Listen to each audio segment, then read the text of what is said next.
내 이름은 김태성이었다. 이제 내 진짜 이름이 아니다. 다시는 공개적으로 밝힐 수 없다. 탈북한 지 2년이 지났고 내 얼굴은 아직도 북한의 수배 포스터에 나온다. 인민보안성에서 17년을 보내면 그런 흔적이 남는다. 그래서 이제 난 다른 사람이다.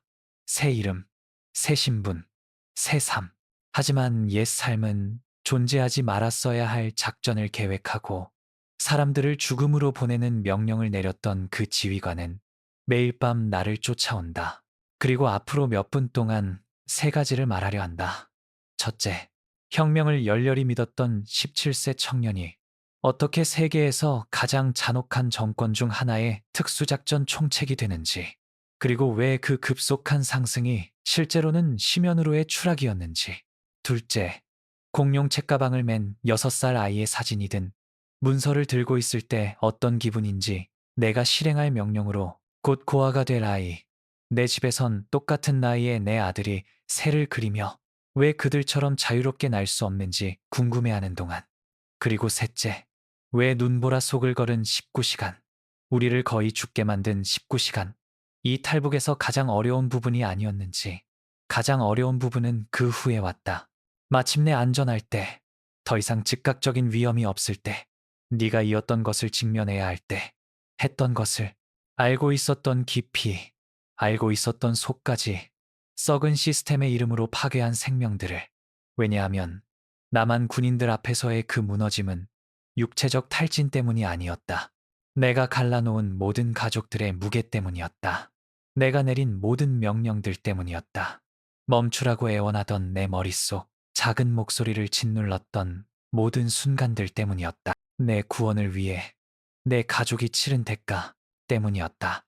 하지만 그 순간을 이해하려면 어떻게 거기 도달했는지를 이해해야 한다. 그리고 작년 2월에 시작된다. 마닐라 봉투와 함께, 아이의 사진과 함께, 그리고 6개월 전 내 아들이 한 모든 걸 바꾼 질문과 함께. 아빠, 우리는 왜 새처럼 여행할 수 없어요? 그 국경을 넘는데 19시간이 걸렸다. 뼛속까지 얼어붙게 만드는 눈보라를 뚫고 19시간을 걸었다. 단 1초도 멈출 수 없었다. 멈추면 그 자리에서 죽는다는 걸 알았으니까. 그리고 마침내 반대편에 도착했을 때, 총을 겨눈 남한 군인들을 봤을 때, 내 안에서 뭔가가 부서졌다. 그들 앞에서 무너져 내렸다. 추위 때문이 아니었다. 지쳐서도 아니었다. 내가 수년간 가슴속에 묻어뒀던 것, 북한 특수작전 총책으로 일하던 시절 알게 된 것, 그리고 그 19시간 내내 나를 따라다녔던 그것 때문이었다. 대부분의 사람들은 탈북자들이 굶주림 때문에 아니면 처형당할까봐 두려워서 도망친다고 생각한다. 맞다. 그것도 이유 중 하나다. 하지만 아무도 말해주지 않는 게 있다. 그 나라에서 보게 되는 것들, 정권의 직접 명령으로 네가 하게 되는 것들이 있다는 걸. 그것들이 어떤 눈보라도 절대 따라올 수 없는 방식으로 너를 내부에서부터 파괴한다는 걸. 그리고 마침내 안전한 곳에 도착했을 때 그걸 처음으로 직면하게 되는데 바로 그때 깨닫는다. 더 이상 서 있을 수가 없다는 걸. 수년간 나는 존재해선 안 될 작전들을 계획하는 사람이었다. 다른 이들을 돌아올 수 없는 임무로 보내는 명령을 내리는 사람이었다.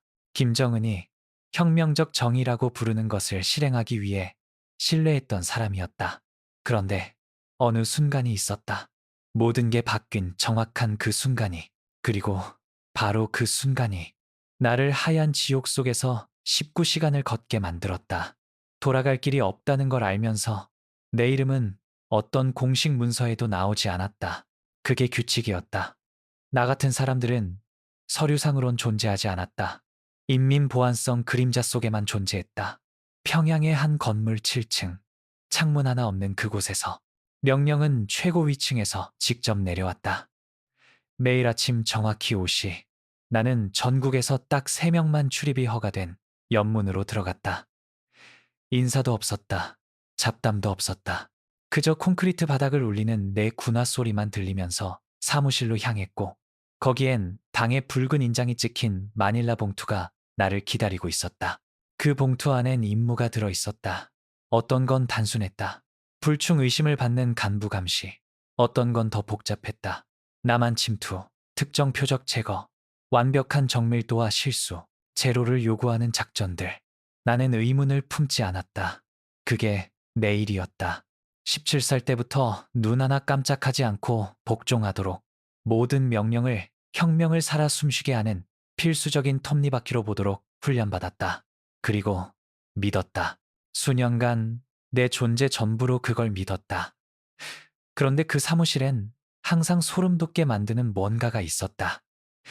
끊임없는 추위도 아니었고 자연광의 부재도 아니었다. 침묵이었다.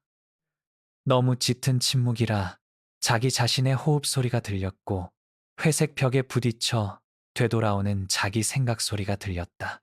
그리고 그 침묵 속에서 가끔, 특히나 특별한 명령서를 다 읽고 나면 내 안에서 뭔가가 꿈틀거렸다. 뭔가 말하려는 작은 목소리가. 하지만 나는 즉시 그걸 짓눌렀다. 그 목소리가 말하게 내버려 두는 건 반역이었으니까. 내가 지휘했던 작전들은 영화에서 보는 것과 달랐다. 화려한 폭발도 없었고 극적인 추격전도 없었다. 훨씬 더 수술적이었다. 차갑고 계산적이었다. 나는 국경을 흔적도 없이 넘는 엘리트 팀들을 조율했고 그들은 목표를 완수하고 유령처럼 돌아왔다. 그리고 통했다. 항상 통했다. 작년 2월 어느 날까지는 다른 모든 것과 달랐던 봉투 하나를 받기 전까지는 봉투가 평소보다 두꺼웠다. 손에 닿는 순간 바로 느꼈다. 보통 지령서는 간결했다. 많아봤자 한두 장. 그런데 이건 무게감이 달랐다. 책상 첫 번째 서랍에 항상 두는 재단 칼로 봉투를 뜯었고 제일 먼저 눈에 들어온 건 사진 한 장이었다. 흔히 봤던 흐릿한 감시 사진이 아니었다. 선명한 컬러 사진. 공원으로 보이는 곳에서 찍힌 사진이었다. 사진 속엔 40대 중반쯤 돼 보이는 남자가 아이 손을 잡고 웃고 있었다. 아이는 7, 8살쯤 됐을까? 공룡 그림이 그려진 책가방을 메고 아빠를 올려다보고 있었다. 아이들만이 가질 수 있는 그 순수한 동경의 눈빛으로. 사진 밑엔 12페이지짜리 문서가 있었다. 12장. 표적의 이름을 읽었다. 박민철. 3년 전 탈북한 전직 외무성 간부로 현재 서울에 거주 중. 지령은 명확했다. 늘 그랬듯 냉정한 관료적 문체로 적혀 있었다. 우선 제거 대상, 방식, 은밀, 기한, 30일. 그 뒤로는 표적의 일상이 낱낱이 분석돼 있었다. 몇 시에 집을 나서는지, 아들을 학교에 데려다 줄 때 어느 길로 가는지, 어느 카페에서 매일 아침 커피를 사는지, 모든 게 거기 있었다. 누군가 몇 달 동안 미행했다는 것만이 설명 가능한 그런 정밀함으로. 그런데 나를 멈춰 세운 건 항상 짓눌러 왔던 그 작은 목소리가 비명을 지르기 시작하게 만든 건 문서 마지막 장이었다. 2주 전 박민철이 한 통화 내용이 녹취록으로 적혀 있었다. 아직 북에 남아있는 어머니와의 통화였다. 어머니는 아들이 보고 싶다고 매일 밤 무사하길 빌고 있다고 말했다. 그리고 아들은 언젠가 반드시 어머니를 데려올 방법을 찾겠다고, 혼자 두지 않겠다고 약속했다. 녹취록엔 이렇게 적혀 있었다. 어머니 약속드려요. 시간이 얼마나 걸리든. 문서를 덮고 책상 위에 내려놨다. 깊게 숨을 들이쉬었다. 한 번, 두 번. 늘 해오던 걸 하려고 했다. 임무를 필요한 톱니바퀴로 보는 것. 국가의 주권을 위협하는 반역자들로부터 체제를 지키는 행위로 보는 것. 그런데 처음으로 그게 안 됐다. 공룡 책가방을 맨 아이 사진을 보는데 내 눈엔 똑같은 나이의 내 아들밖에 안 보였으니까. 매일 아침 내가 출근하기 전 똑같은 눈빛으로 날 올려다보던 내 아들이. 그리고 바로 그때부터 모든 게 무너지기 시작했다. 그날 밤 집으로 바로 돌아가지 않았다. 못했다. 문을 열고 들어갔을 때 아들이 늘 그랬듯 환한 미소를 지으며 두 팔 벌리고 내게 달려온다면 내 안에 뭔가가 숨길 수 없는 방식으로 부서질 거란 걸 알았다. 그래서 운전했다. 거의 2시간 동안 텅 빈 평양거리를 운전했다. 핸들을 움켜쥐고 내 정신을 항상 있던 그곳으로 강제로 되돌리려 애쓰면서 명령이 절대적이고 감정은 도려내야 할 약점이었던 그 차갑고 계산적인 공간으로. 하지만 안 됐다. 아무리 애써도 어릴 때부터 주입받았던 당에 대한 절대적 충성과 배신자들을 무자비하게 제거해야 한다는 만트라를 머릿속으로 반복해도 내 눈엔 그 사진만 보였다. 공룡 책가방을 맨 아이, 아빠 손을 꼭 쥔 작은 손, 그리고 필연적으로 내 아들이 보였다.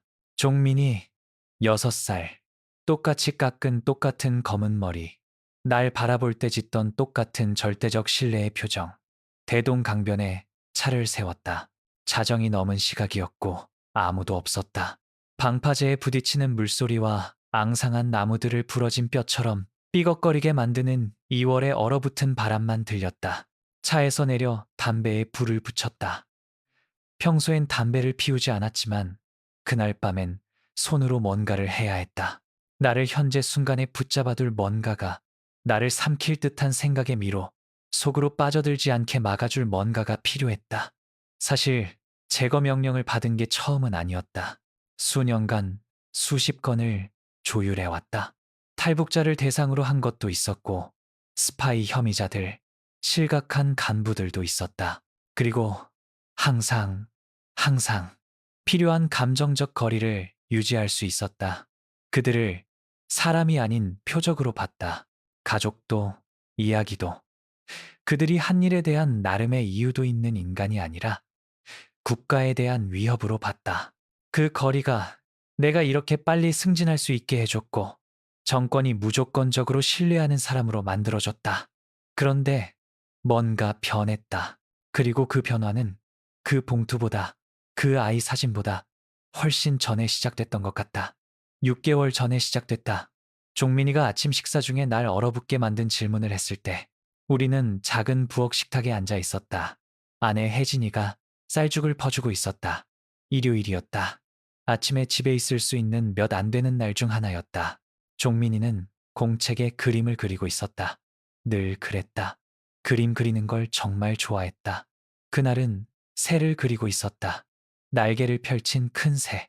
그러다 갑자기 그림에서 눈도 떼지 않고 물었다. 아빠, 우리는 왜 새처럼 여행할 수 없어요? 숟가락을 든 채로 굳어버렸다. 혜진이도 멈췄고 잠시 우리 눈이 마주쳤다. 북한의 모든 부모가 너무나 잘 아는 두려움과 경고가 섞인 그 눈빛으로 조심스럽게 목소리를 평온하게 유지하며 숟가락을 그릇에 내려놨다. 무슨 말이야, 종민아? 아이는 그림 속 새를 가리켰다. 새는 가고 싶은데 어디든 갈 수 있잖아요. 추우면 남쪽으로 날아갔다가 따뜻해지면 다시 돌아와요. 김 선생님이 어떤 새들은 다른 나라까지 날아간대요. 근데 우리는 안 돼요. 왜요? 순진한 질문이었다. 단지 세상을 이해하고 싶은 6살 아이의 질문이었다. 하지만 북한에선 국경과 이동에 관한 순진한 질문 같은 건 존재하지 않는다. 설명해줘야 했다. 모든 부모가 아이들에게 설명하는 것을. 우리가 세상에서 가장 위대한 나라에 살고 있다는 것. 밖에는 우리를 파괴하려는 적들만 있다는 것. 국경이 집의 벽이 가족을 추위와 도둑으로부터 보호하듯 우리를 보호한다는 것을. 아이는 고개를 끄덕였고 받아들이는 것 같았고 다시 그림으로 돌아갔다. 하지만 나는 계속 먹을 수가 없었다. 내 인생에서 처음으로 생각 없이 수천 번 반복해왔던 그 말들을 하면서 그게 어떻게 들리는지를 들었다. 정말로 들었다. 그리고 공허하게 들렸다. 있는 그대로 들렸다. 감옥을 정당화하기 위해 우리가 스스로에게 하는 거짓말처럼. 그날 밤 종민이를 재운 후 새벽 3시까지 침실 천장을 바라보며 깨어 있었다. 혜진이는 옆에서 자고 있었지만 난 눈을 감을 수가 없었다. 평생 내 정신 속에 쌓아 올렸던 구조에 뭔가가 금이 갔기 때문이다. 작은 금, 거의 인지할 수 없는 금이었지만 거기 있었다. 그리고 작은 금은 확장되는 법이다. 그 후 몇 달 동안 무시하려고 애썼다. 전보다 더 강렬하게 일에 몰두했다. 추가 임무를 받아들이고 사무실에 늦게까지 남아있고 생각하지 않기 위해 뭐든 했다. 하지만 금은 계속 커졌다.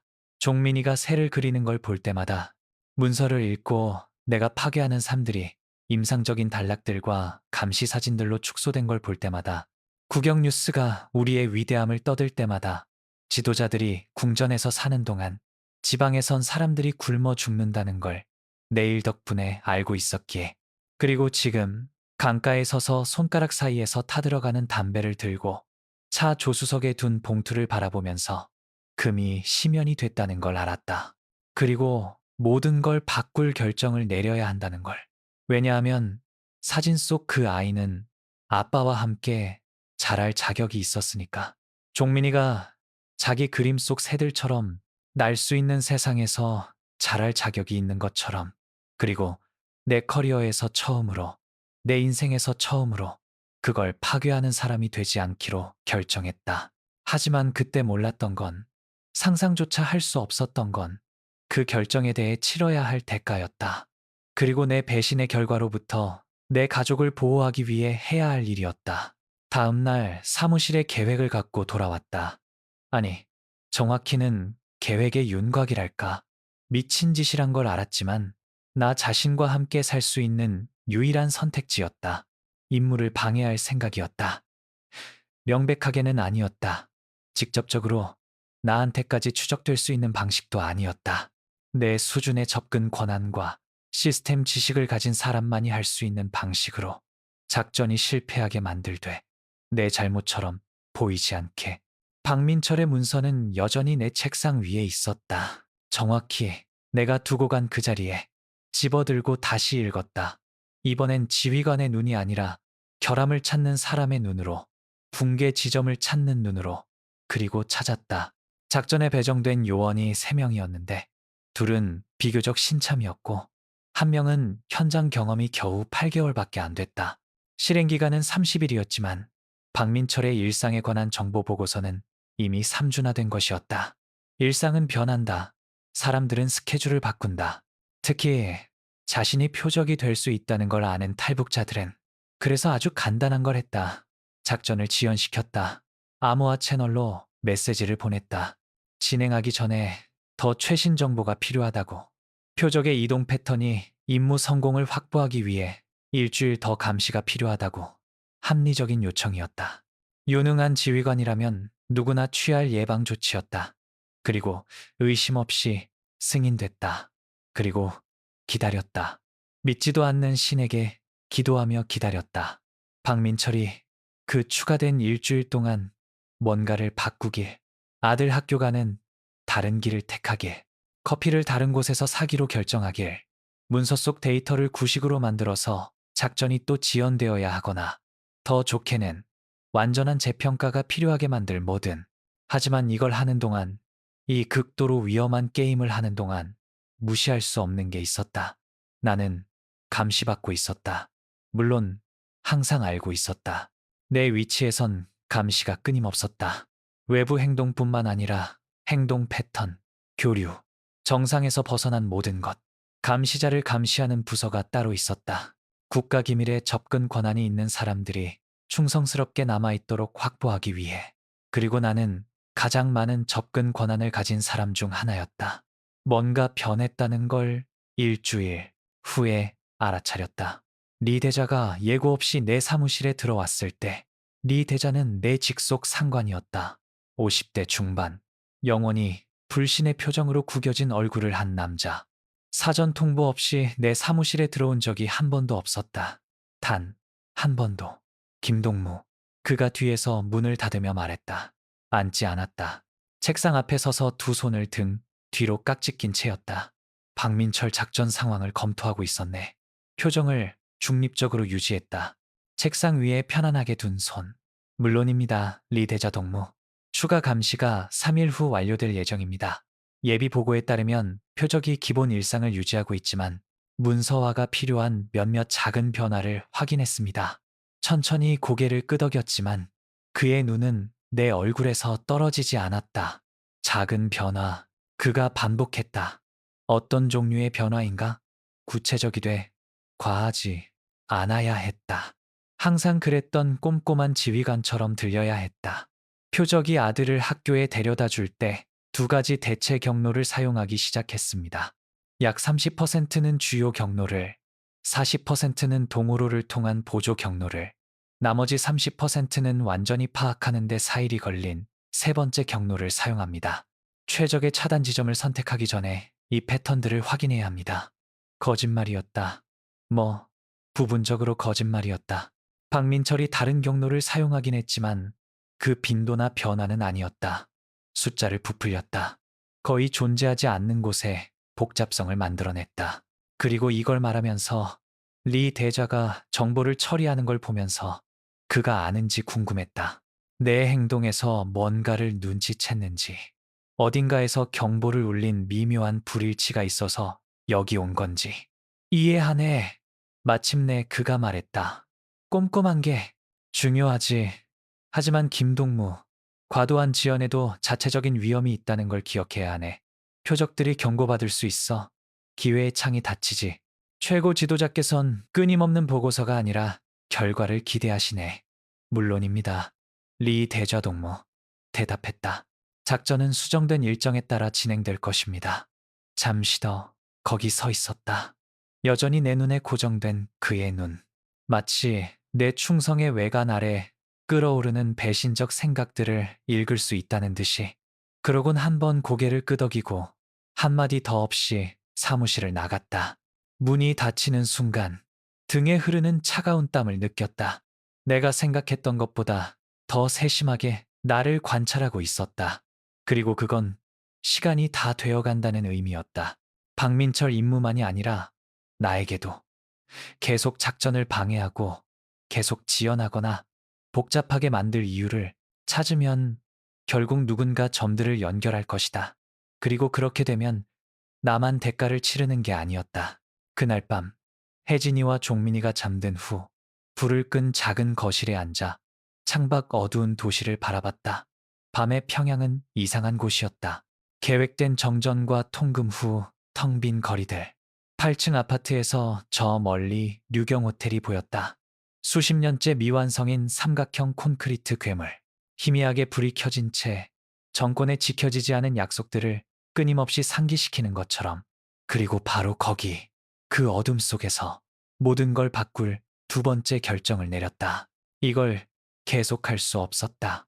충성을 가장하며 안에서 작전을 방해하고 어떻게든 상황이 나아지거나 시스템이 스스로 붕괴하길 바라는 건 그건 환상이었다.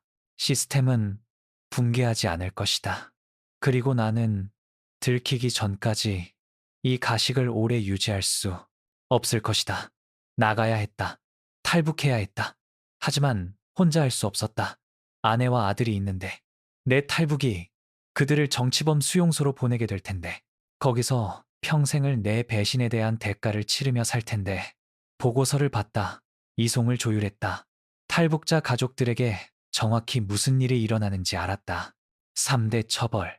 그게 규칙이었다. 부모, 자식, 손자, 손녀 모두 한 사람의 죄로 인해 저주받는다. 그래서 모두를 빼내야 했다. 혜진이를, 종민이를, 가능하면 부모님도. 하지만 마지막은 거의 불가능하다는 걸 알았다. 평양에서 거의 10시간 거리인 청진에 사시고 이른에 심장 문제가 있는 아버지가 국경을 넘기 위해 필요한 산악횡단을 절대 살아남지 못할 것이다. 하지만 어쩌면, 단지 어쩌면 남쪽에 도착하면 나중에 모셔올 방법을 찾을 수 있을지도. 문제는 어떻게 하느냐였다. 내 위치는 대부분의 북한 사람들이 절대 가질 수 없는 정보에 대한 접근을 제공했다. 순찰 경로, 감시탑 위치, 중국 국경의 교대 시간표에 관한 정보. 하지만 바로 그 위치가 내가 나라에서 가장 감시받는 사람 중 하나라는 의미이기도 했다. 내 움직임은 추적됐다. 내 통신은 감시됐다. 정상 일상에서 의심스러운 이탈은 즉시 보고될 것이다. 그리고 시간 문제가 있었다. 지나가는 매일이 리 대자나 다른 누군가가 뭔가를 눈치챌 수 있는 하루였다. 내가 방해한 작전 중 하나가 나한테까지 추적될 수 있는 하루. 종민이가 묻지 말아야 할 걸 묻고 나는 더 이상 믿지 않는 답으로 거짓말해야 하는 하루.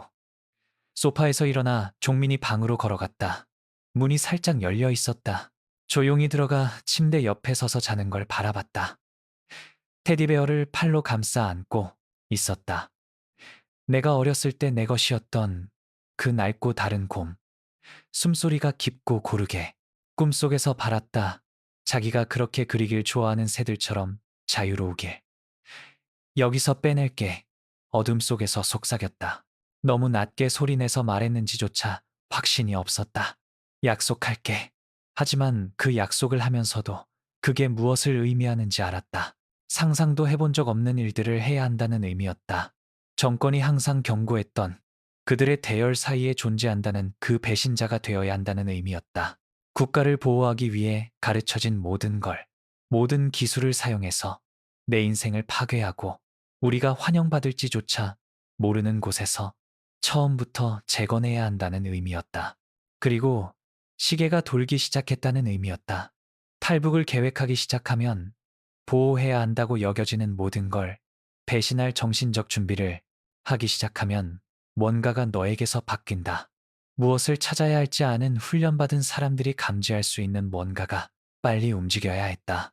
하지만 완벽하게 조심해야 했다. 왜냐하면 북한에서 단 하나의 실수는 처음부터 다시 시작한다는 의미가 아니기 때문이다. 어떤 것에도 두 번째 기회가 없다는 의미이기 때문이다. 탈북을 결심하는 건 한 가지다. 실행하는 건 완전히 다른 문제다. 그 후 2주 동안 너무나 완벽한 이중 생활을 살아서 가끔 둘 중 어느 쪽이 진짜 나인지 궁금할 정도였다. 낮엔 김지휘관이었다. 꼼꼼하고 충성스러운. 작전을 조율하고 보안회의에 참석하고 지휘 계통 위로 흘러가는 보고서를 작성했다. 밤엔 혜진이와 종민이가 잠든 후 다른 사람이 됐다. 어둠 속에서 지도를 연구하고 순찰 경로를 외우고 강박적인 정밀도로 거리와 시간을 계산하는 사람. 물론 지도를 집에 가져올 순 없었다. 너무 명백했고 너무 위험했다. 그래서 모두 기억으로 했다. 사무실에서 건물 보안 요원 대부분이 경계가 가장 낮다는 걸 아는 새벽 2시에서 4시 사이 그 죽은 시간에 북동부 국경의 기밀 파일을 열었다. 20분, 어쩌면 30분 동안 연구했다.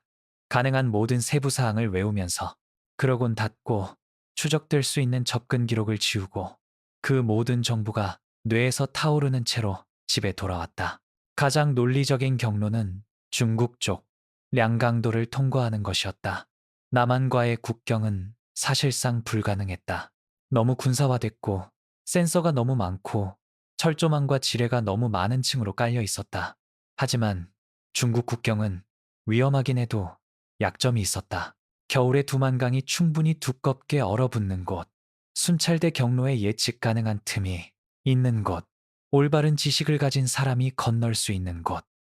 문제는 그 올바른 지식이 나 혼자가 아니라 여자와 6살 아이에게도 필요하다는 것이었다. 그리고 그건 모든 걸 바꿨다. 한 사람은 빠르게 움직일 수 있고 쉽게 숨을 수 있고 집단에겐 자살 행위일 위험을 감수할 수 있다. 하지만 3명, 그중 하나는 아이. 다른 경로가 필요했다. 더 느리고 더 안전하고 숨고 쉴 곳이 더 많은 이런 계산들을 하는 중이었다.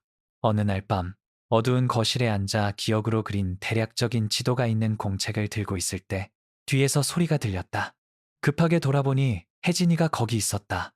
하얀 잠옷을 입고 문 입구에 서서 해독할 수 없는 표정으로 날 바라보고 있었다. 얼마나 거기 서 있었어? 종민이를 깨우지 않으려 목소리를 낮춰 물었다.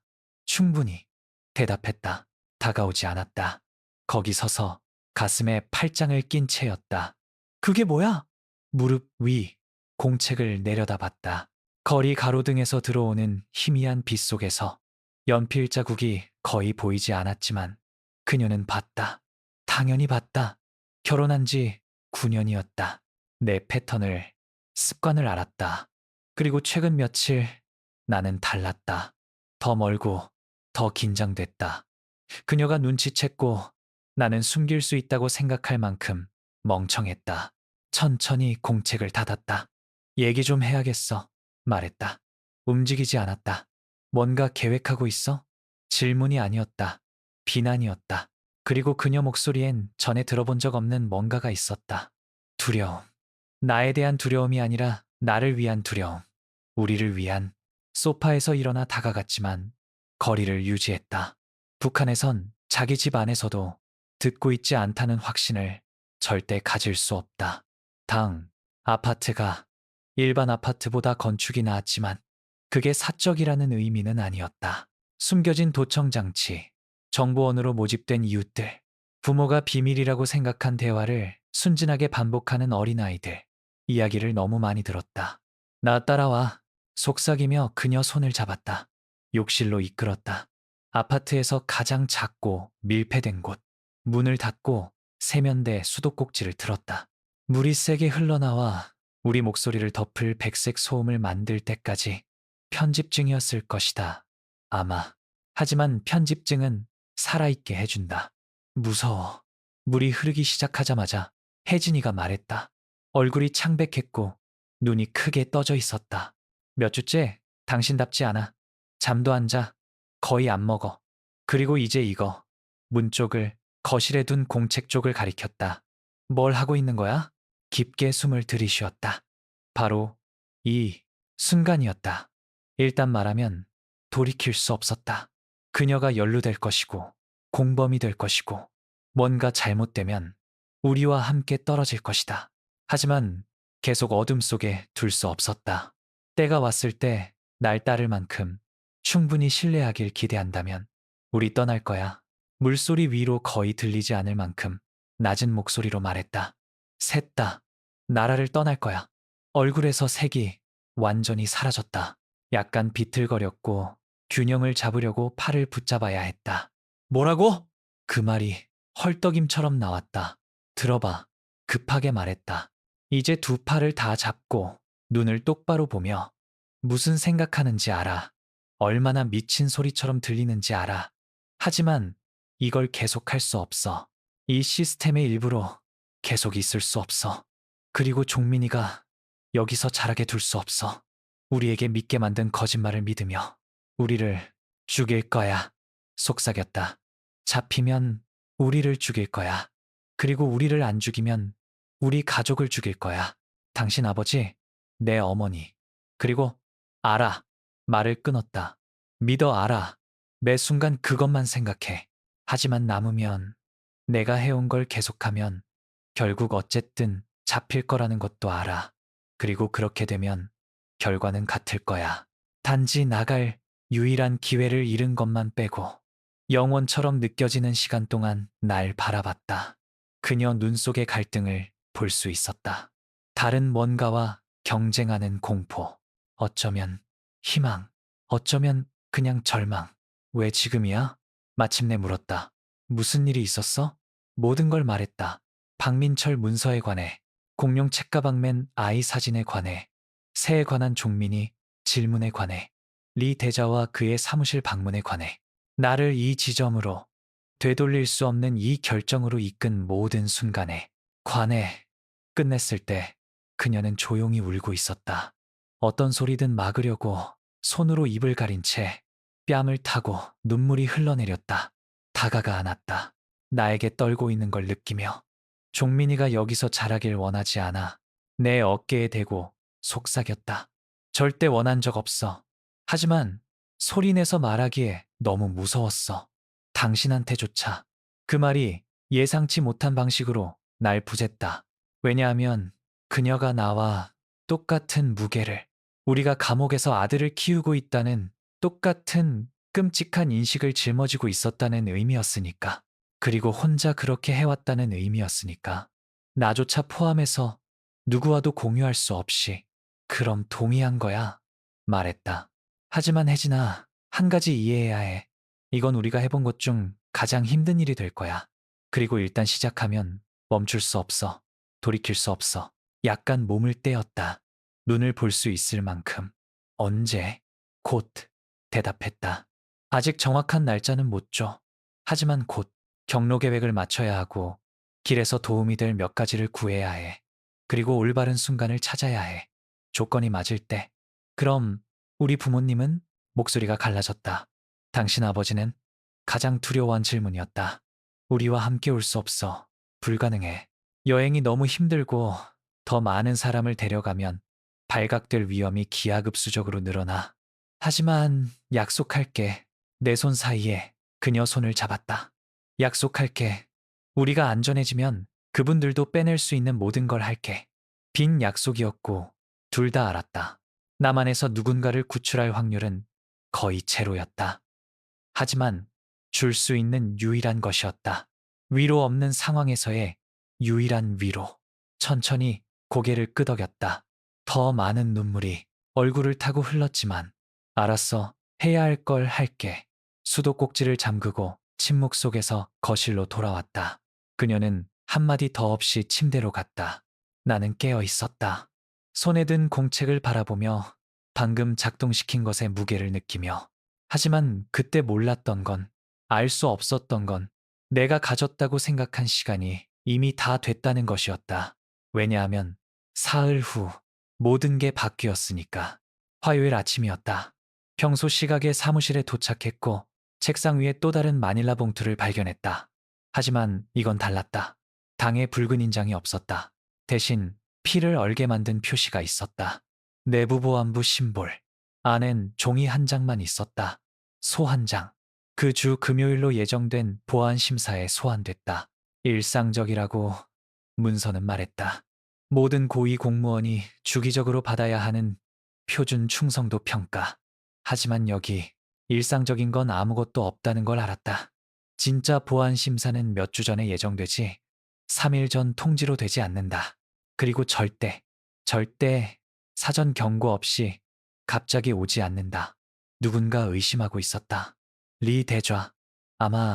아니면 위쪽 누군가가 내 작전 지연들을, 추가 정보 요청들을, 약간 변경된 행동 패턴들을 눈치챘을지도. 벽에 달력을 봤다. 화요일이었다. 심사는 금요일. 이틀이 있었다.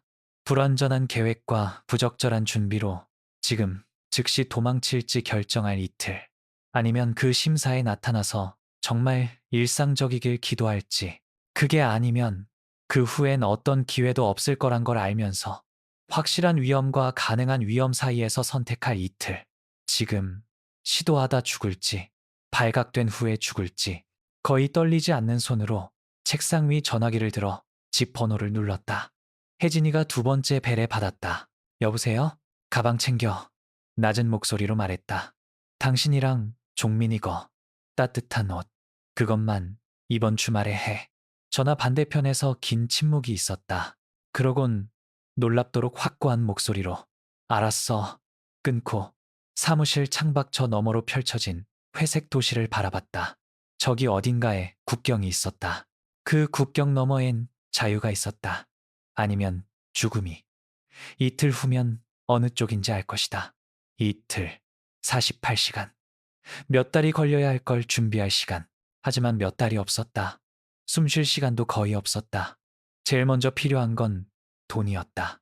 국경을 넘으면 아무 가치도 없을 북한 원화가 아니라 중국 위안화와 미국 달러. 다행히 내 직위는 특정 자원에 대한 접근을 제공했다. 은밀한 작전에 사용하는 비밀 자금이 있었다. 공식 서류 없이, 추적될 수 있는 기록 없이 손을 바꾸는 돈. 지난 6개월 동안 내 충성심의 균열이 형성되기 시작한 이후로 소액을 빼돌려왔다. 누군가 눈치챌 만큼 충분히는 아니었지만 유용한 뭔가를 축적할 만큼은 됐다. 수요일 아침 국경의 정보원에게 지불할 자금이 필요하다는 핑계로 3,000달러 상당을 중국 위안화로 인출했다. 내 직위로는 상당하지만 의심스럽지 않은 금액이었다. 봉투에 넣어 겨울 외투 안감에 숨겼다. 일상적인 검사에선 아무도 찾을 수 없는 안쪽 천에 봉투를 직접 꿰맸다. 그 다음은 서류였다. 중국에 도착하면 위조 신분증이 필요했다. 즉시 북한 사람으로 식별되지 않고 움직일 수 있게 해줄 뭔가. 이게 더 복잡했다. 위조 부서에 가서 중국 신분증 3세트를 요청할 순 없었다. 하지만 도와줄 수 있는 사람을 알았다. 이름은 최였다. 부의 문서, 실험실 기술자. 여러 작전에서 함께 일했고 나는 알았다. 이런 걸 아는 게 내 일이었으니까. 최에겐 비밀이 있었다. 그의 형이 5년 전에 탈북했다. 정권은 몰랐다. 알았다면 최는 이미 수용소에 있었을 것이다. 하지만 나는 알았다. 일상적인 조사 중에 발견했고 보고하지 않고 보관했다. 그때는 최가 유용했고 잃고 싶지 않아서 그랬다. 이제 그 지식을 완전히 다른 방식으로 사용할 것이었다. 수요일 오후 공식 업무로 거기 있는 것처럼 행동하며 문서 실험실로 내려갔다. 팔 아래 문서철을 끼고 최는 혼자였다. 인쇄 스테이션에서 작업 중이었다. 다가가서 뒤에서 문을 닫았다. 최동무, 낮은 목소리로 말했다. 자네 형에 대해 얘기 좀 해야겠네. 얼굴에서 색이 즉시 사라졌다. 들고 있던 도구를 떨어뜨렸다. 저는 무슨 말씀인지 박성호 말을 끊었다. 2019년 2월에 중국으로 넘어갔지. 현재 연길에서 리웨이란 이름으로 살고 있어. 의류 공장에서 일하고 해산의 중개인을 통해 자네 어머니한테 돈을 보내고 최가 비틀거리며 탁자 가장자리를 붙잡아야 했다. 입술이 떨렸다. 말을 만들 수 없었다. 무슨 생각하는지 알았다. 그의 인생은 끝났다. 가족은 저주받았다. 5년간 지킨 비밀 때문에. 진정해. 빠르게 말했다. 손을 들며. 체포하러 온 게 아니야. 도움이 필요해서 왔어. 그 대가로 자네 비밀은 묻혀 있을 거야. 크게 뜬 눈으로 날 봤다. 불신하며 듣는 걸 믿을 수 없다는 듯이. 뭐가 필요한데? 중국 신분증 3개. 직설적으로 말했다. 35세 남자, 32세 여자, 6세 아이. 괜찮은 품질. 표면적 검사는 통과하지만 심층 조사는 아닌 정도. 내일 밤까지 필요해. 긴 침묵이 있었다. 그의 정신이 작동하는 걸, 계산하는 걸, 무슨 일이 일어나는지 이해하려는 걸 볼 수 있었다. 혹시 자네는 시작했지만 멈췄다. 소리내서 말하기 두려운 것처럼. 용도를 알 필요 없어. 말을 끊었다. 만들기만 하면 돼. 그리고 끝나면 이 대화는 없었어. 오늘 우리는 만나지 않았어. 이해했나? 힘들게 침을 삼키곤 천천히 고개를 끄덕였다. 사진이 필요해. 그리고 이름. 어떤 이름 원해? 과거 작전에서 봤던 중국 문서에서 외운 3개 이름을 줬다. 흔한 이름들. 눈에 띄지 않을. 사진은 내일 이른 아침 실험실 직원 나머지가 오기 전에 가져오겠다고 설명했다. 그날 밤 집에서 종민이가 깊이 잠들 때까지 기다렸다. 그러곤 국가가 가끔 찍도록 허용한 가족 사진용으로 갖고 있던 오래된 폴라로이드 카메라로 침실 하얀 벽을 배경으로 혜진이, 종민이, 그리고 나 자신을 찍었다. 단순한 사진들. 정면, 미소 없이 신분증에 나올 법한 사진. 셔츠 안에 숨기고 그날 밤 거의 자지 못했다.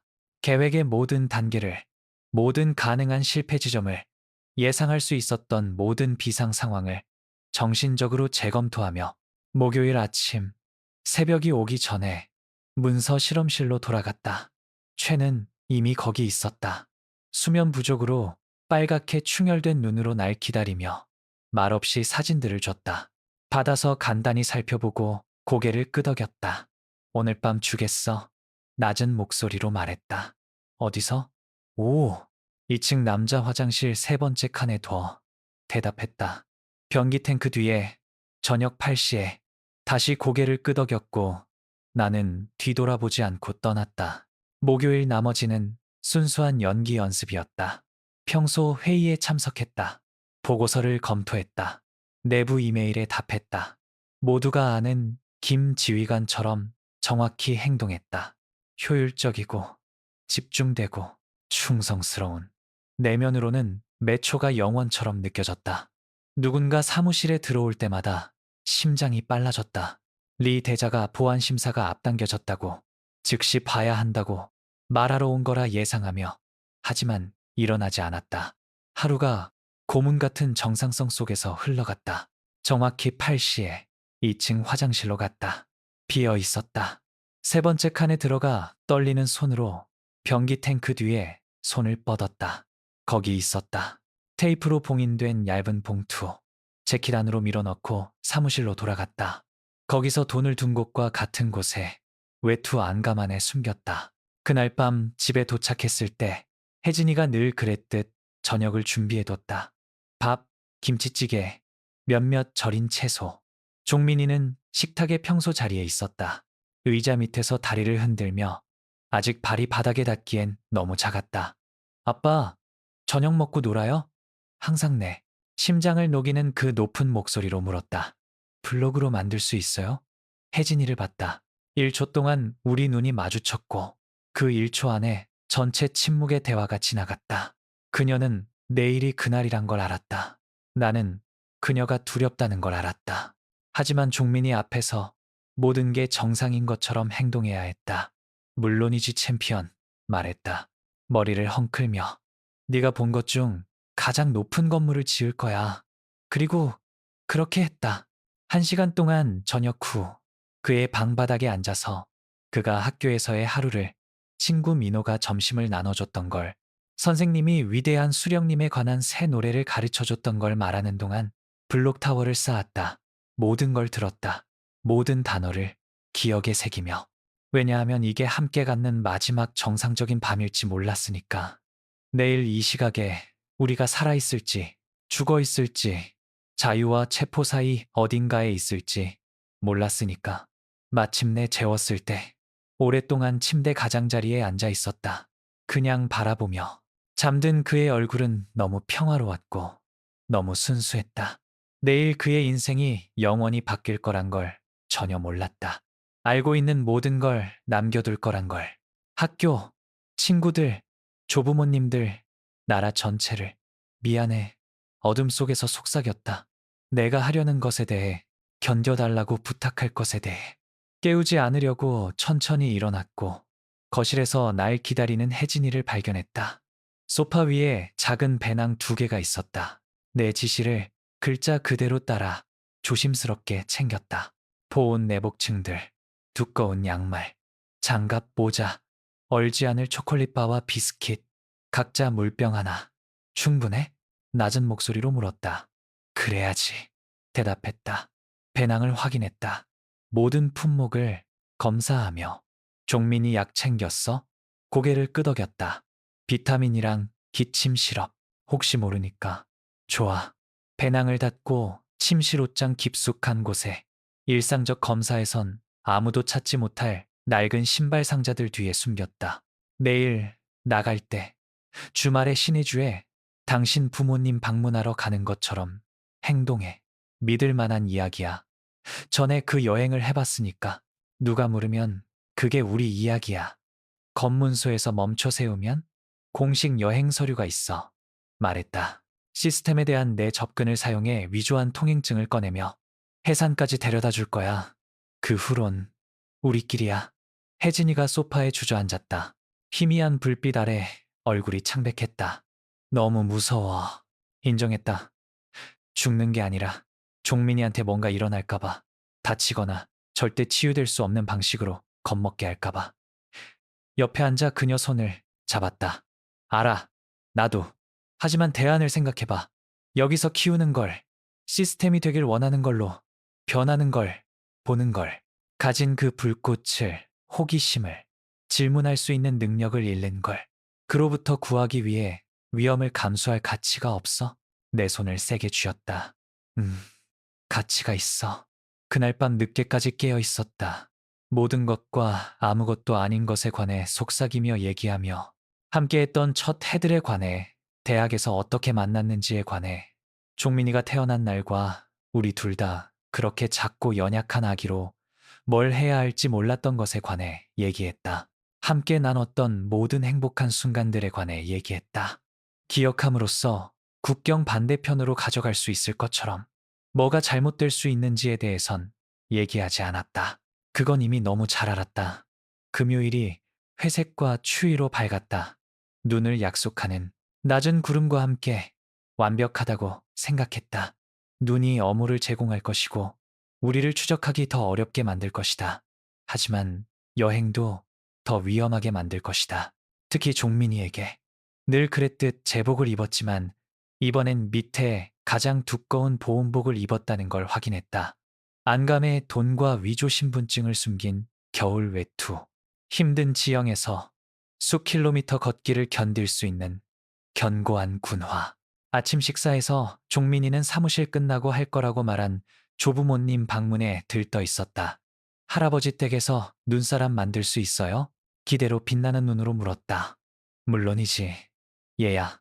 혜진이가 놀랍도록 안정된 목소리로 대답했다.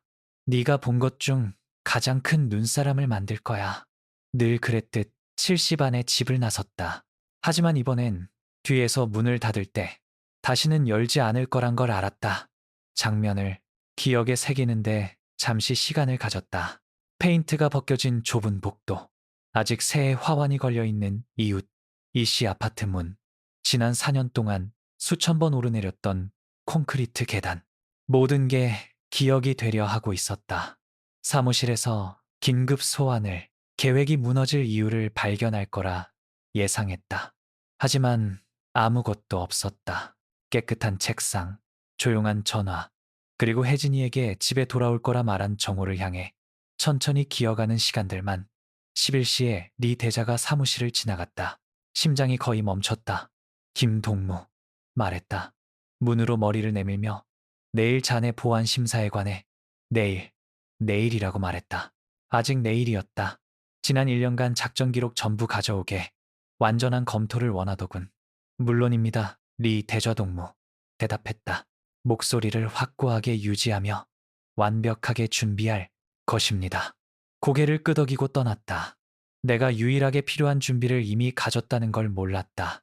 탈출 계획과 이 건물에 절대 돌아오지 않겠다는 결심. 11시 45분에 마지막으로 컴퓨터를 껐다. 책상을 정리했다. 중요해서가 아니라 하지 않으면 누군가 나중에 사무실을 확인할 때 의심스러워 보일 것이기 때문이었다. 옷걸이에서 외투를 가져왔다. 안에 숨겨진 돈과 신분증의 무게를 느끼며 문에서 사무실을 한 번 더 보려고 돌아섰다. 7년을 이 방에서 일했다. 7년간 존재하지 말았어야 할 작전을 계획하고 사람들을 죽음으로 보내는 명령을 내리고 수십 년 전부터 안에서 썩은 혁명의 이름으로 삶을 파괴하는 시스템을 섬기며 다신 안 해. 빈 방에 낮게 말했다. 그러곤 문을 닫고 새로운 미래를 향해 걸었다. 날 기다리는 게 무엇이든 정확히 정오에 집에 도착했다. 혜진이는 이미 모든 게 준비돼 있었다. 배낭들은 더 큰 쇼핑백 안에 숨겨져 있었다. 주말 여행으로는 정상적으로 보일 것이었다. 종민이는 옷을 겹겹이 입고 있었다. 가장 두꺼운 겨울 재킷과 귀를 덮는 모자. 인생에서 가장 위험한 여행을 떠나는 게 아니라 눈놀이할 준비가 된 것처럼 보였다. 할아버지 보러 갈 준비 됐어? 그의 높이로 무릎을 꿇고 물었다. 눈이 흥분으로 빛났다. 네. 그럼 할머니가 호떡 만들어 주실 거예요? 물론이지. 거짓말했다. 그 단어들이 목을 태우는 걸 느끼며 그의 조부모님들은 우리가 온다는 걸 몰랐다. 절대 알지 못할 것이다. 우리가 탈북했다는 걸 알게 될 때쯤이면 이미 신문 받고 있을 것이고 어쩌면 체포됐을 것이다. 짊어져야 할 또 다른 무게였다. 12시 반에 아파트를 나섰다. 계획은 7번 버스를 타고 기차역까지 가는 것이었다. 그러곤 북쪽으로 해산으로 가는 오후 2시 15분 기차. 정상 조건에서 약 12시간 여행. 지연되면 더. 토요일 새벽 2시쯤 해산에 도착할 것이었다. 깊은 새벽의 어둠 속에 그 후 해야 할 것에 완벽했다. 첫 번째 긴장 지점은 버스 정류장에서 왔다. 당 보안 경비원이 근처에 서 있었다. 어느 동네 보안 회의에서 어렴풋이 기억나는 사람이었다. 내가 좋아하는 것보다 더 주의 깊게 우리를 봤다. 혜진이가 들고 있는 가방에 눈이 머물렀다. 동무. 다가오며 말했다. 어디 여행 가십니까? 표정을 편안하게, 거의 지루하게 유지했다. 신의주 가족 방문입니다. 장인어른이 편찮으셔서요. 천천히 고개를 끄덕였지만 손을 뻗었다. 여행 서류 좀. 위조한 통행증을 건넸다. 신분증들과 함께 영원처럼 느껴지는 시간 동안 살펴봤다. 사진들과 우리 얼굴들 사이를 오가는 눈. 종민이는 다행히도 가만히 조용히 있었다. 혜진이 다리에 붙어서 이건 신의주라고 나와 있는데 경비원이 관찰했다. 왜 북쪽 기차역으로 갑니까? 신의주는 서쪽인데. 심장이 가라앉았다. 멍청한 실수였다. 예상했어야 했던 하지만 빠르게 회복했다. 먼저 안주에 가서 제 아내 여동생을 데려옵니다. 우리와 함께 갑니다. 그러곤 거기서 함께 신의주로 갈 겁니다. 거짓말 위에 쌓은 거짓말이었지만 숨길 게 없는 사람의 자신감으로 말했다. 경비원이 긴 순간 동안 날 봤다. 그의 눈 속의 계산을 볼 수 있었다. 사소한 불일치만으로 명백히 당 간부인 사람에게 문제를 일으킬 가치가 있는가? 마침내 서류를 돌려줬다. 안전한 여행 되십시오, 동무. 감사합니다. 대답했다. 종민이 손을 잡고 가족을 막 도착한 버스로 이끌며 버스가 움직이고 앉았을 때만 숨을 내쉬도록 허락했다. 혜진이가 날 봤다. 그녀 눈에서 빛나는 두려움을 볼 수 있었다. 너무 가까웠다. 그리고 그건 많은 장애물 중 첫 번째일 뿐이었다. 기차역은 붐볐다. 금요일 오후에 늘 그랬듯이 주말 동안 고향으로 돌아가는 노동자들, 여행하는 가족들, 상품을 운반하는 상인들. 동시에 좋기도 하고 나쁘기도 했다. 더 많은 사람은 군중 속에 숨을 더 많은 곳을 의미했지만 또한 더 많은 눈을, 누군가 이상한 걸 알아차릴 더 많은 기회를 의미했다. 카운터에서 해산행표 3장을 샀다. 현금을 사용하고 여행 통행증을 다시 보여주며 직원은 거의 우리를 보지 않았다. 뒤에 긴 줄에 너무 바빴다. 또 다른 장애물 극복. 기차는 낡고 추웠다. 딱딱한 나무 좌석과 얼어붙은 외풍을 들이는 창문. 뒤쪽으로 칸을 찾았다. 졸고 있는 노파와 그들 사이 작은 판에서 장기 두는 두 남자로 부분적으로 차 있었다. 조용히 앉았다. 종민이가 혜진이와 나 사이 가운데에 첫 1시간 동안 아무도 말하지 않았다. 종민이는 창밖을 봤다. 평양이 점차 사라지고 열린 들판과 먼 산으로 대체되는 걸 보며 어느 순간 눈에 질문을 담고 나한테 돌아섰다. 아빠, 왜 해산에 가요? 신의주의 할아버지 보러 간다고 했잖아요. 피가 얼었다. 장기 두던 두 남자가 잠깐 멈췄다. 듣지 않는 척 했지만 노파는 계속 졸고 있었다. 적어도 그렇게 보였다. 계획 변경이야, 얘야. 무심하게 말했다. 머리를 헝클며. 알고 보니 할아버지가 일 때문에 해산에 가셔야 했대. 그래서 거기서 대신 만날 거야. 그럼 할머니도 거기 계세요? 응, 할머니도 계셔. 모든 거짓말이 칼이었다. 이제 좀 쉬어. 긴 여행이야. 하품하고 나한테 기대어 웅크렸다. 그의 절대적 신뢰가 위안이자 고문이었다. 몇 시간 후면 그 신뢰는 6살 아이가 경험해선 안 될 방식으로 시험받을 것이었다. 기차는 가는 길에 보안검사로 3번 멈췄다. 매번 심장이 너무 크게 뛰어서 칸에 모두가 들을 수 있을 거라 확신했다. 하지만 매번 경비들은 서류를 대충 훑어봤다. 겉보기에 순진한 여행 가족들보다 밀수업자들을 찾는데 더 관심 있었다. 두 번째 정거장에서 경비 한 명이 내 신분증을 보며 더 오래 멈췄다. 젊었다. 22쯤. 제복이 아직 뻣뻣하고 깨끗했다. 김지휘관? 소리내서 읽었다. 존경 같은 걸로 날 보며. 인민보안성. 맞습니다. 확인했다. 권위적이지만 거만하지 않은 톤을 유지하며. 문제라도? 아닙니다, 동무. 단지 이 기차에서 고위 장교들을 많이 안 보거든요. 목소리를 낮췄다. 특수작전입니까?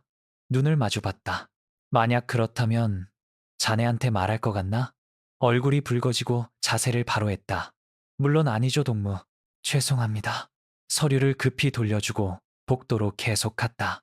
혜진이가 테이블 밑에서 내 손을 쥐었다. 위험했지만 내 계급을 방패로 사용하는 게 때로 최고의 방어였다. 북한 사람들은 어릴 때부터 상급자들에게 너무 많은 질문을 하지 않는 법을 배운다. 북쪽으로 계속 나아가는 동안 밤이 떨어졌다. 종민이가 이번엔 진짜로 잠들었다. 혜진이 무릎에 머리를 두고 장기 두던 두 남자는 희천에서 내렸다. 노파는 여전히 자리에 있었다. 하지만 이제 눈을 뜨고 해독할 수 없는 표정으로 우리를 봤다. 마침내 밤 10시쯤 말했다. 건너가실 거군요. 기차의 덜컹거림 위로 거의 들리지 않을 만큼 낮은 목소리로. 피가 얼었다. 혜진이를 봤다. 얼굴의 모든 색이 사라진. 그러곤 노파를 봤다. 뭘 준비하며? 뭐? 고발? 경비들에게 알리려는 비명?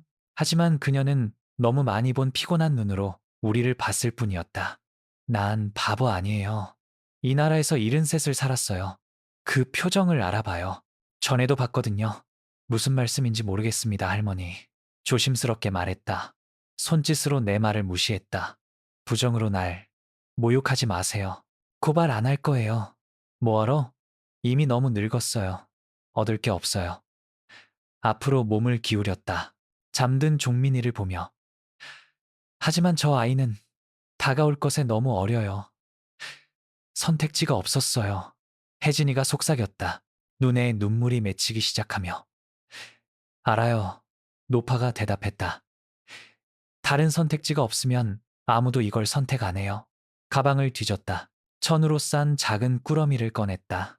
이거 가져가세요. 말린 인삼이랑 설탕 좀 있어요. 아이가 너무 약해지면 인삼을 주세요. 기운을 줄 거예요. 우리 쪽으로 꾸러미를 내밀었다. 잠시 둘 다 움직이지 않았다. 함정인지 확신할 수 없어서. 하지만 그녀 눈에 뭔가가, 진짜인 뭔가가 있어서 손을 뻗어받았다. 감사합니다. 말했다. 목소리가 거의 들리지 않게 고개를 끄덕였다. 내 아들이 10년 전에 건너려 했어요. 못했어요. 경비들이 강에서 쏴 죽였죠. 목소리가 평평했다. 감정 없이 오래전에 가진 모든 눈물을 다 울어버린 것처럼. 하지만 가끔 운이 좋았다고 생각해요. 적어도 시도할 용기가 있었어요. 적어도 이것보다 더 많은 뭔가를 찾으며 죽었어요. 뭐라 말해야 할지 몰랐다. 어떤 말도 그런 종류의 상실 앞에, 그런 종류의 체념 앞에 부적절해 보였다. 집이 하나 있어요. 계속했다. 해산 동쪽, 옛 시장 근처. 빨간 지붕에 파란 집. 거기 사는 여자가 가끔 사람들을 도와줘요. 약속은 못하지만 건너기 전에 숨을 곳이 필요하면 도와줄지도 몰라요. 기차에 노파가 보냈다고 말하세요. 이해할 거예요. 왜 우릴 도와주시는 거죠? 혜진이가 물었다. 노파가 슬프게 미소 지었다. 누군가는 성공해야 하니까요. 누군가는 가능하다는 걸 증명해야 하니까요.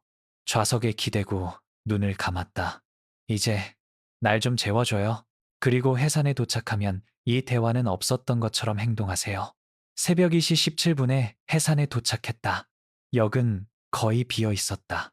출구로 질질 끌려가는 피곤한 승객 몇 명과 검문소에 반쯤 잠든 경비 2명만 서류를 한 번 더 보여줬다. 사고 없이 통과했고 얼어붙은 밤으로 나왔다. 해산은 평양과 달랐다. 더 작고 더 가난했고 추위에 맞서 웅크리는 다친 동물처럼 낮은 건물들. 거리는 어두웠다. 가로등 대부분이 부서졌거나 전기가 없었다. 공기 중에서 내 숨을 볼 수 있었다. 어둠 속에서 사라지는 흰 구름들. 할아버지, 어디 계세요? 혜진이가 안고 있는 동안 아직 반쯤 잠든 종민이가 물었다. 가까워. 얘야, 그녀가 거짓말했다. 아주 가까워. 노파가 말한 곳에 정확히 빨간 지붕의 파란 집을 찾았다. 작았다. 2개의 더 큰 건물 사이에 숨어서 찾고 있는 걸 모르면 쉽게 지나칠 수 있었다. 부드럽게 문을 두드렸다. 거의 새벽 3시이고 끔찍한 실수를 저지르고 있을 수 있다는 걸 의식하며 긴 순간 동안 대답이 없었다. 그러곤 발소리가 들렸고 문이 틈새만큼 열렸다. 50대쯤 되는 여자가 불신하는 눈으로 우리를 봤다. 뭘 원하죠? 쉿소리 냈다. 기차에 노파가 보내셨습니다. 속삭였다. 눈이 약간 커졌고 그러곤 우리 뒤 거리를 빠르게 봤다. 들어와요. 빨리. 안으로 밀어넣고 즉시 문을 닫았다. 2개 빗장을 걸며 집은 부엌 테이블에 단 하나. 촛불만 빼고 어두웠다. 발효된 배추와 약 같은 뭔가 냄새가 났다. 몇 명? 혜진이 팔에 잠든 종민이를 보며 물었다. 셋. 고개를 저었다. 셋은 어려워요. 특히 그렇게 어린아이랑은 뭘 하는지 알아요? 지도가 있습니다. 순찰 경로를 압니다. 말했다. 잠시 날 연구했다. 군인이군요. 아니면 그랬었고요. 질문이 아니었다. 그랬습니다. 도움이 되죠. 하지만 세상 모든 군사훈련도 가족과 함께 눈보라 속에서 19시간 걷는 걸 준비시키진 못해요. 창문으로 걸어가 밖을 봤다. 폭풍이 오고 있어요. 큰 거. 정오쯤 도착할 거예요. 대부분 사람들은 불운이라고 생각할 거예요. 하지만 당신들은 구원일 수 있어요. 경비들이 강한 폭풍 동안엔 그렇게 공격적으로 순찰 안 해요. 언제 출발해야 하죠? 혜진이가 물었다. 폭풍 오기 직전, 오전 11시쯤. 필요할 몇 가지를 줄게요. 보온복더, 뜨거운 수프 든 보온병, 방수 성냥, 그리고 지난주에 바뀐 순찰 최신 변화지도. 우리 셋을 봤다. 그때까지 여기 있을 수 있어요. 쉬세요. 가진 모든 힘이 필요할 거예요. 바닥에 매트리스 하나만 있는 작은 뒷방으로 데려갔다. 왜 이렇게 하는지, 발각되면 얼마나 큰 대가를 치를지 질문하지 않았다. 어떤 질문들은 좋은 답이 없다. 종민이가 눕힐 때 잠깐 깼다. 혼란스러운 눈으로 낯선 방을 둘러보며 아빠, 여기 어디예요? 친구 집이야. 옆에 누우며 말했다. 자, 얘야. 내일은 큰 모험의 날이 될 거야. 해적 모험 같은 거요? 속삭였다. 목에 덩어리를 삼키며 정확히 그런 거야. 미소 지으며 눈을 감았다. 신뢰가 온전했다. 몇 시간 후면 진실을 말해야 할 것이었다. 우리와 함께 지옥을 걸어달라고 부탁해야 할 것이었다. 하지만 지금은 다가올 것을 모르고 잘 수 있었다. 나는 자지 않았다. 깨어 있었다. 금이 간 천장을 보며 아내와 아들의 숨소리를 들으며 8시간도 안 돼서 국경을 향해 걷고 있을 거란 걸 알며 자유나 죽음을 향해 이제 돌아갈 길이 없었다. 돌이킬 수 없는 지점은 평양을 떠난 순간에 지나쳤다. 하지만 정오에 산으로 향하는 길에 발을 디딜 때 선택이 되돌릴 수 없게 될 것이었다. 그리고 그 눈보라가 도착할 때 세상이 하얗고 눈먼 상태가 될 때 앞으로 나아가겠다는 결심 말고는 아무것도 믿을 수 없을 것이었다. 19시간, 반대편까지 단 19시간, 살아남을 수만 있다면. 오전 11시에 파란 집 여자가 우리를 깨웠다. 폭풍이 이미 시작됐다. 벽에 부딪히는 바람, 울부짖는 소리가 들렸고 작은 창문으로 봤을 때 하얀 것 외엔 아무것도 보이지 않았다. 몇 미터 너머를 볼 수 없을 만큼 조밀하게 쏟아지는 눈에 뚫을 수 없는 벽. 때가 됐어요. 약속했던 보급품들을 건네며 말했다. 산으로 가는 길은 동쪽으로 2km에서 시작해요.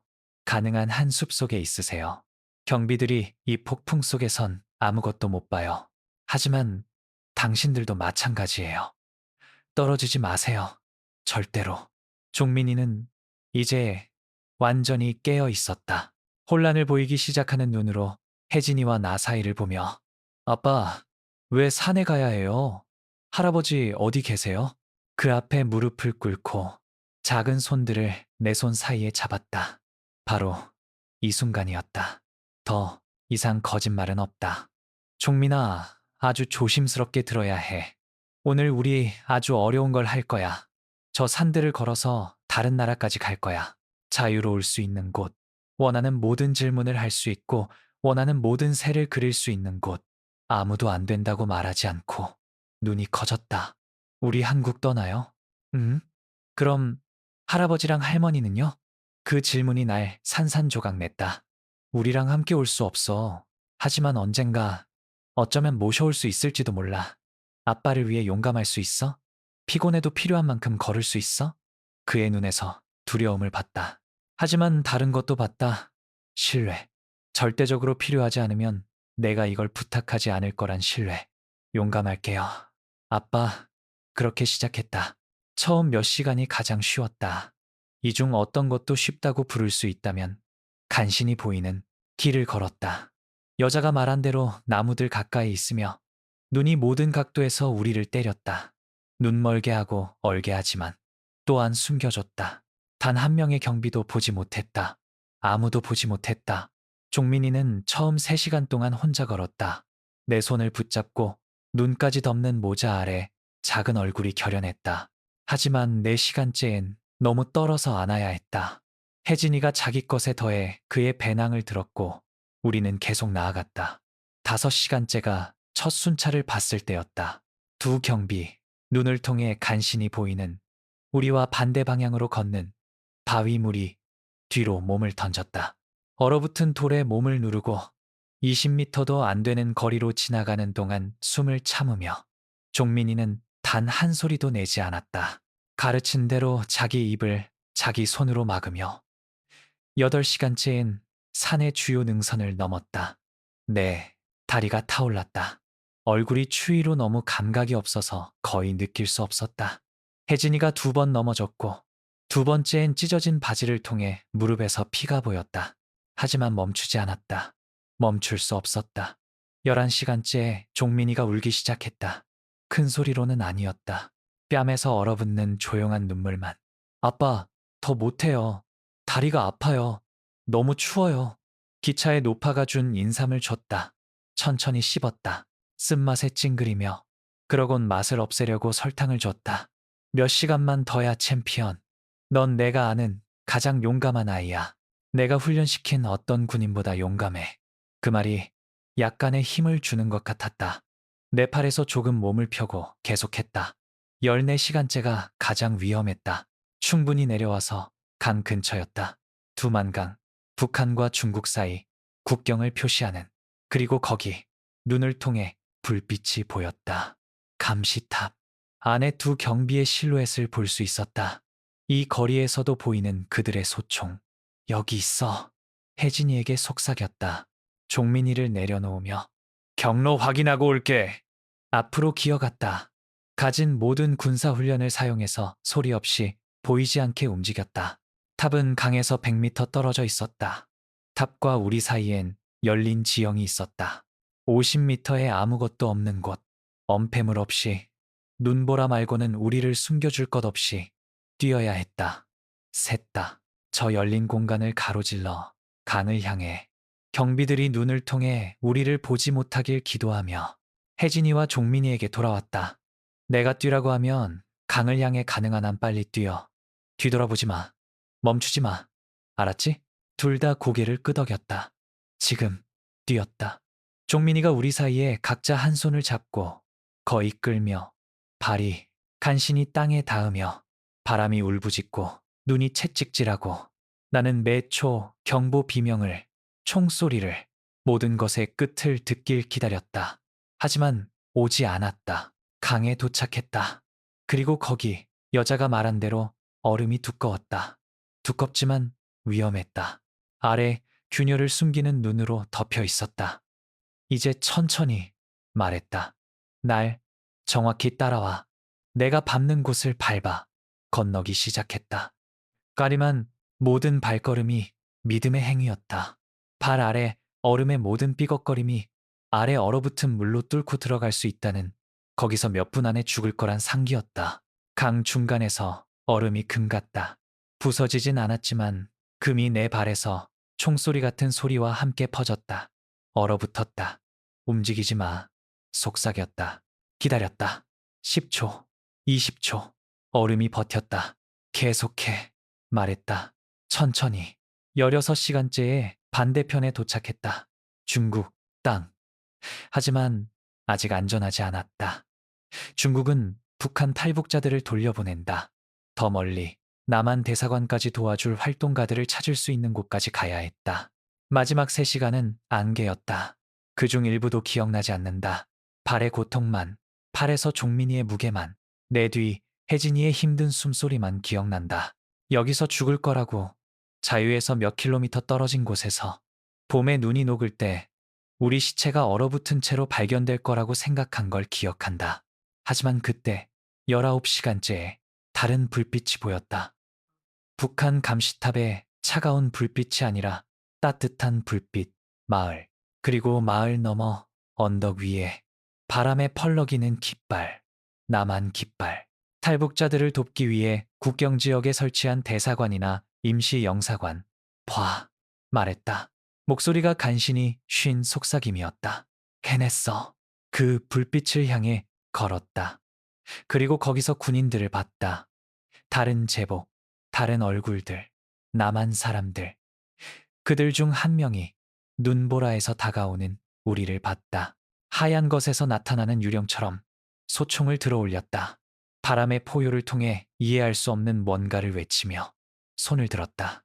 탈북자입니다. 한국어로 외쳤다. 북한 사람들, 아이가 있어요. 군인이 천천히 무기를 내렸다.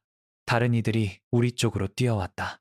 그리고 마침내 지옥을 걸어서 19시간 후, 돌이킬 수 없는 지점을 넘은 후, 35년간 알았던 모든 걸 뒤에 남겨둔 후, 내 안에 뭔가가 부서졌다. 무너졌다. 추위 때문이 아니었다. 내 몸이 탈진을 넘어섰지만 두려움 때문도 아니었다.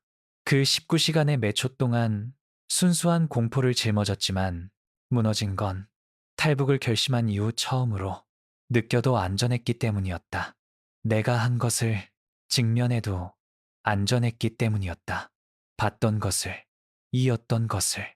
무너진 건 수년간 가족들을 파괴한, 부모를 자식에게서 떼어놓은 무고한 사람들을 절대 돌아오지 못할 수용소로 보낸 명령들을 내렸기 때문이었다. 인간의 삶을 갈아서 통계로 뱉어내는 기계의 일부였기 때문에 무너졌다. 무너진 건 아들을 구했지만 아버지를 남겨둬야 했기 때문이었다. 아내를 구했지만 그녀 어머니를 버려야 했기 때문이었다. 구한 모든 생명이 뒤에 남겨진 생명들과 균형을 잃었고 그 무게가 서서 짊어지기엔 너무 많았다. 무너진 건 종민이 6살 아들이 내가 안에서 더 나은 세상을 줄 수 없었기 때문에 눈보라 속을 19시간 걸어야 했기 때문이었다. 그를 해방시킬 유일한 방법이 알던 모든 것에서 뜯어내는 것이었기 때문이었다. 무너진 건 마침내 가면을 유지했던 모든 그 세월 후에 차갑고 계산적인 지휘관이었던 후에 그냥 한 사람이 될 수 있었기 때문이었다.